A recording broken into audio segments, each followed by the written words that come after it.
Hello. हाँ बच्चों, last class के सारे डायग्राम समझ में आ गए आप लोगों को?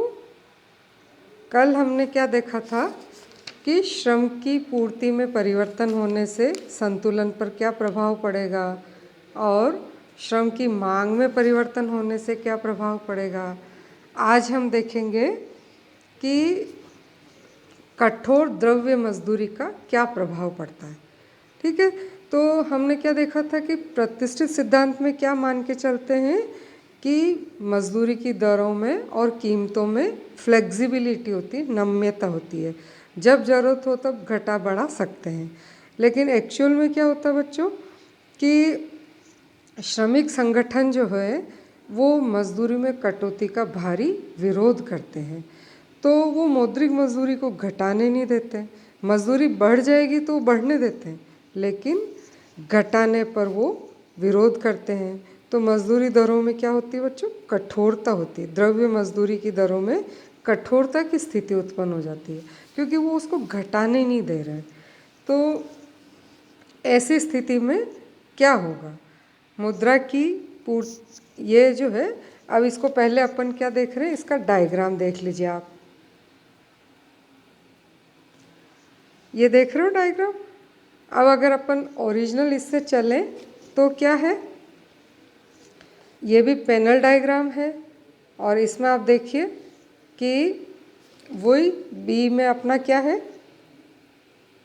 ये चीज़ है वाई एक्सिस और ये एक्स एक्सिस है। एक्स एक्सिस पे रोजगार की मात्रा है, वाई एक्सिस पे वास्तविक मजदूरी है, और ए में वाई एक्सिस पे उत्पादन है और एक्स एक्सिस पे रोजगार है। ठीक है, और सी में वाई एक्सिस पे उत्पादन है और एक्स एक्सिस पे कीमत स्तर है, और डी में वाई एक्सिस पे मौद्रिक मजदूरी है और एक्स एक्सिस पे कीमत स्तर है।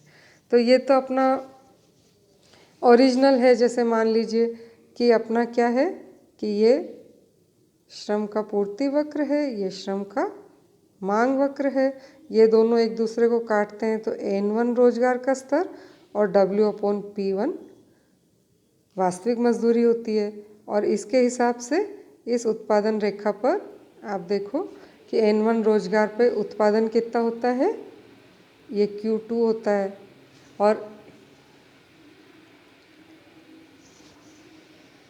इस पर इस Q2 के हिसाब से आप देखो कि क्या होता है कि अगर M1V जो है मुद्रा की पूर्ति है तो इस Q2 पर जो है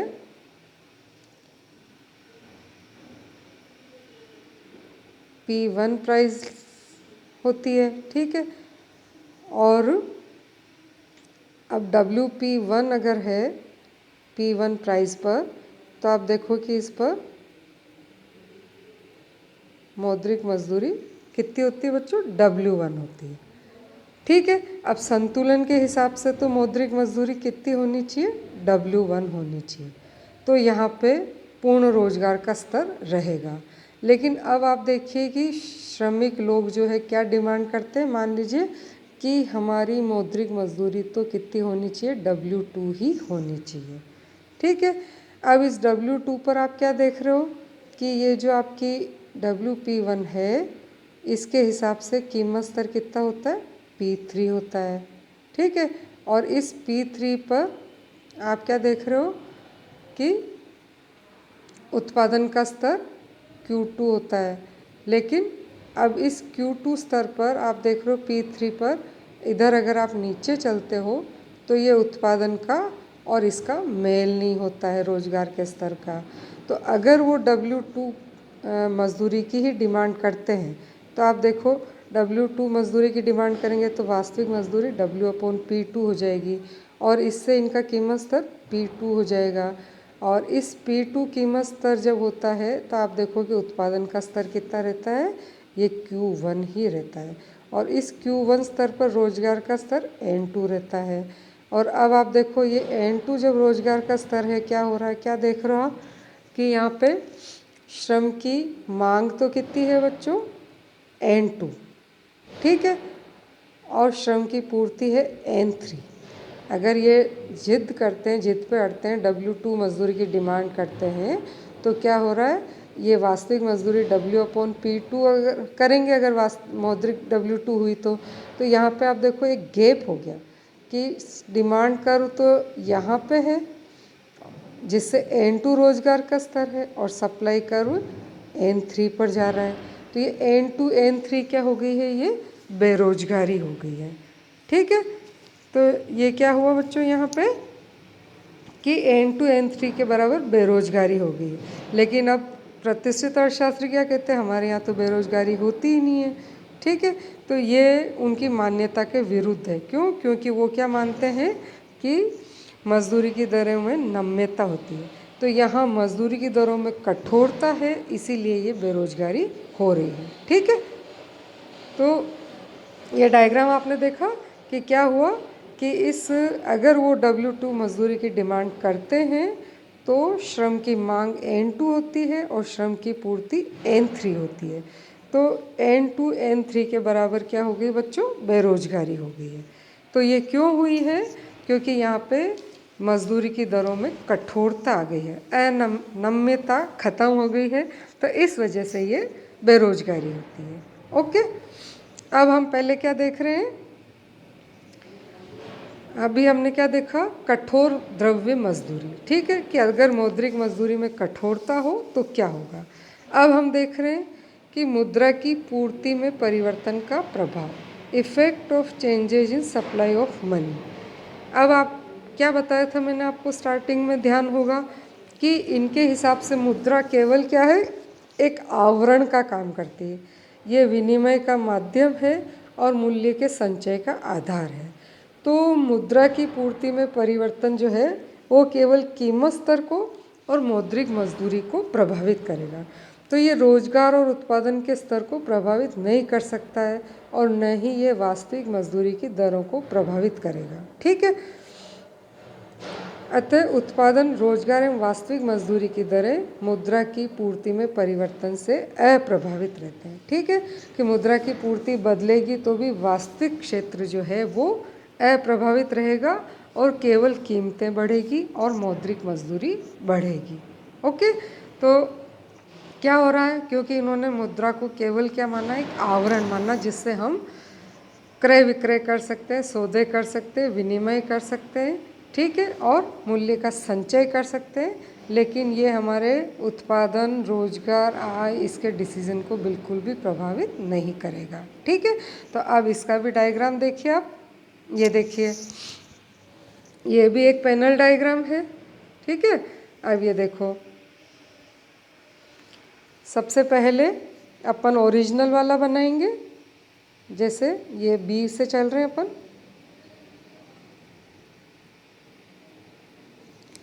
एक्स एक्सिस पे रोजगार है और वाई एक्सिस पे वास्तविक मजदूरी है। ठीक है, और ये ए जो है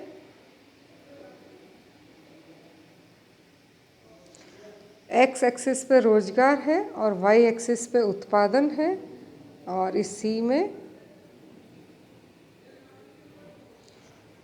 एक्स एक्सिस पे कीमत स्तर है और वाई एक्सिस पे उत्पादन है, और इस डी में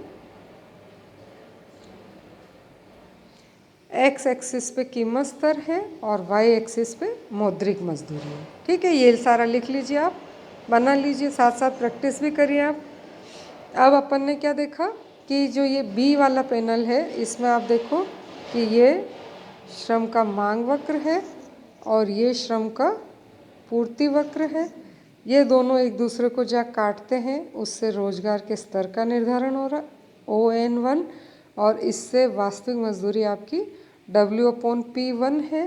ठीक है, N1 रोजगार के ऊपर उत्पादन जो है, N1 रोजगार पे उत्पादन कितना हो रहा है बच्चों, ये उत्पादन वक्र है।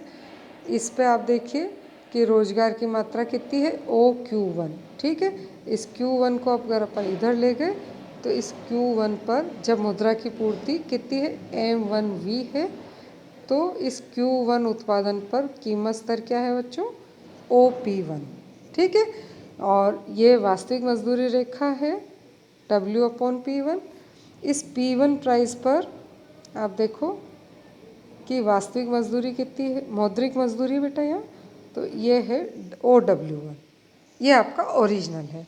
अब हमको क्या देखना है कि मुद्रा की पूर्ति में परिवर्तन से क्या हो रहा है। तो अब ये देखो मुद्रा की पूर्ति बढ़ गई, ये बढ़ी M2V हो गई, ठीक है, और उत्पादन का स्तर वही है, केवल मुद्रा की पूर्ति बढ़ी है। तो ये देखो इस Q1 उत्पादन पर मुद्रा की पूर्ति बढ़ने से क्या हुआ कि ये कीमत स्तर बढ़ करके कितना हो गया, OP2 हो गया। ठीक है, आया समझ में कि मुद्रा की पूर्ति बढ़ी है लेकिन उत्पादन वही है। तो मुद्रा की पूर्ति बढ़ने से कीमत स्तर में क्या हो गया, OP1 से बढ़ के ये OP2 हो गया।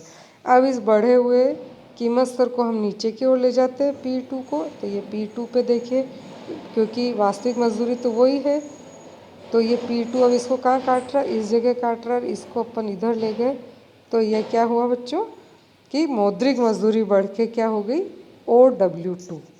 ठीक है, तो यहाँ पे क्या हुआ, कीमत स्तर बढ़ा और मौद्रिक मजदूरी बढ़ी, लेकिन जो ये वास्तविक क्षेत्र है, न उत्पादन परिवर्तित हुआ, न रोजगार परिवर्तित हुआ, न ही वास्तविक मजदूरी बढ़ी। मौद्रिक मजदूरी बढ़ी लेकिन कीमत स्तर बढ़ गया, तो इस वजह से उनकी वास्तविक मजदूरी में भी किसी प्रकार का परिवर्तन नहीं हुआ। ठीक है बच्चों, तो क्या देखा हमने आज,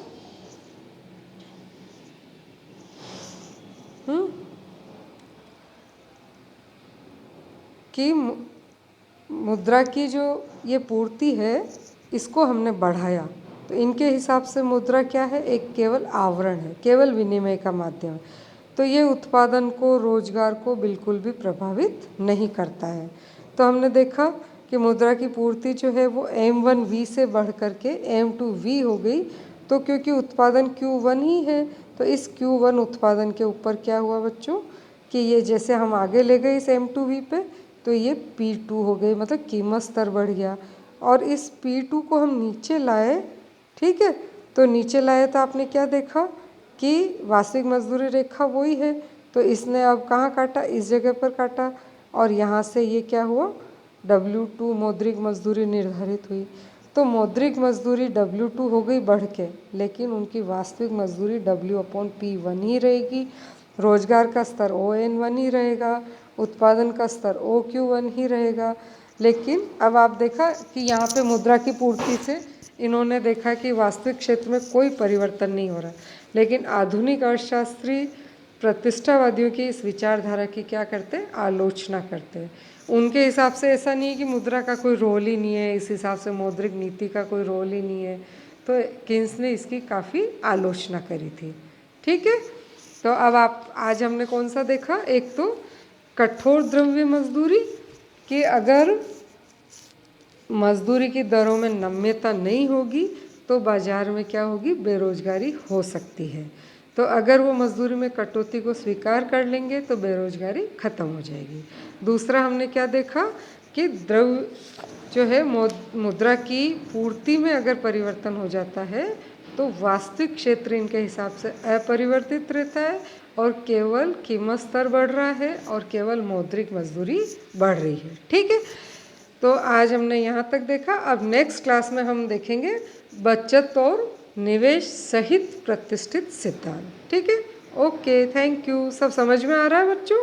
आप सब्सक्राइब करो और वीडियोस देखते रहो, ये आपके एग्ज़ाम्स में बहुत इम्पोर्टेंट चैप्टर्स हैं, क्योंकि ये क्लासिकल जब आप समझेंगे ना तभी हम इसके बाद किन्स का सिद्धांत जो है वो समझ पाएंगे।